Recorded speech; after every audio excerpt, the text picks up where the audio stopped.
Certainly good to win the game. I thought we played terrific in the first half at both ends, and then obviously we didn't close the game as we had hoped, but we finished it like we had hoped with a win.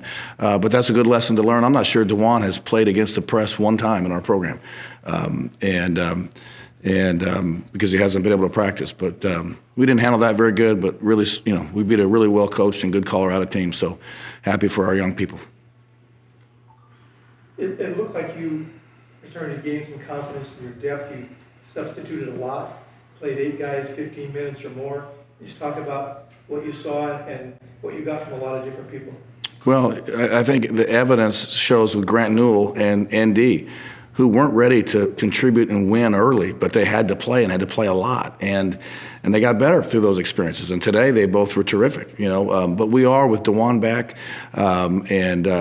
certainly didn't have Devin today, but we're starting to have a little bit more depth. We used it to our advantage today. And I also thought it allowed us to play when the game went small, when they went small, we could match them and still put a team that was halfway cohesive. So, certainly proud of a lot of guys on our team today.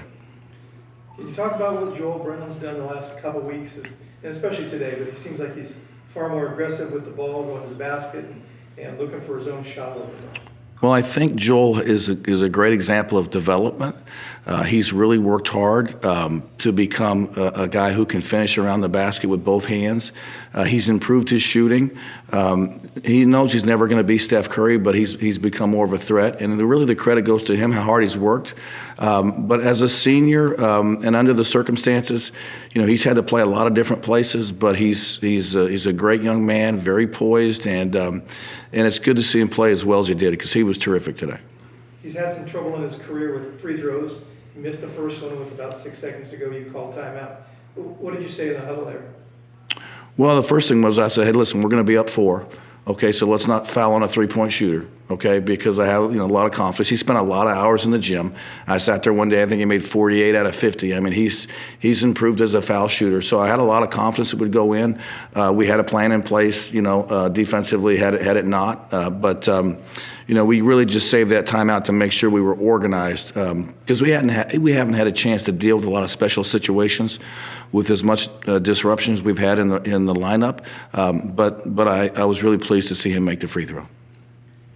Can you just talk about coming out of the year with a win like this, and going into Stanford next week, and sort of what this does for the team's confidence?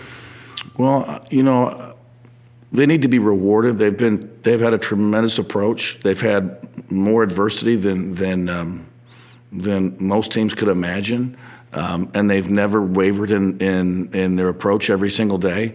We have obviously a big opponent coming in, but we have some big issues. I don't know what we're going to have Devin ask you. What's our lineup going to look like? Well, can we get DeJuan up to speed in certain places? I mean, DeJuan didn't spend 1 second playing point guard until this morning. And we say if you end up in this situation, which he did in the game, Joel got in a little foul trouble, and we had to rest him. And, so we've got a lot of catching up to do with how we're playing, because we have another quality opponent coming in and a talented team. So I think that this group being rewarded today hopefully will just magnify their desire to come to the gym every day. But that desire really hasn't ever wavered. And can you tell us what Devin's situation is? This is the third time he's been out with injury. I mean, we've obviously, as shorthanded as we were to start the year, we had to play those guys way too much, and he's beat up. He needs some downtime. According to our medical people, it's undetermined. So that's all I can tell you. We'll keep our fingers crossed. Coach, thanks for your time. All right, thank you. Happy New Year.